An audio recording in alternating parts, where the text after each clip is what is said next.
বলেন তো ভাই, যেই নবী এই হুসাইনকে এত মহব্বত করতেন, হুসাইনের কান্না যেই নবী সইতে পারতেন না, সেই নবী কারবালায় দাঁড়ায় দাঁড়ায় হুসাইনের শাহাদাত কেমনে দেখেছিলেন সেদিন আমাকে বলেন।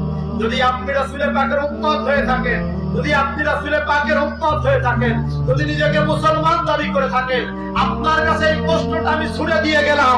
আমার নবী দাড়ি রেখেছে, আপনি দাড়ি রেখেছেন। আমার নবী টুপি মাথায় দিয়েছে, আপনি টুপি মাথায় দিয়েছেন।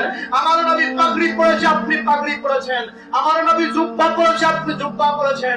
আমার নবী খাওয়ার পরে মিষ্টি মুখ করেছে, আপনি মিষ্টি মুখ করেছেন।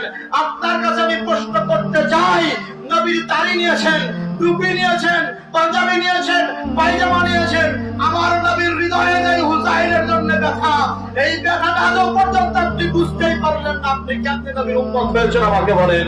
আরে ভাই, উম্মত হতে হলে তো নবীর হৃদয়টাকে বোঝা লাগবে ভাই। যে নবীর উম্মত হলেন, কালেমা পড়লেন, নামাজ নিলেন, রোজা নিলেন, হজ নিলেন, যাকাত নিলেন, সেই নবীর হৃদয়ে কি ব্যথা, সেই ব্যথাটা বুঝলেন না, আপনি কেমন উম্মত আমারে বলেন? আপনি আমারে জবাব দেন, আপনি কেমন উম্মত হয়েছেন যে আমার নবীর হৃদয়ের ব্যথাটাই আজও পর্যন্ত বুঝলেন না? এই কারবালায় যদি ইয়াজিদের সন্তানরা সেদিন আমার নবীর হৃদয়ের ব্যথাটা বুঝতে পারত, জীবনে কোনোদিন ইমাম পাকের গলায় তারা ছুরি চালাইতে পারত না।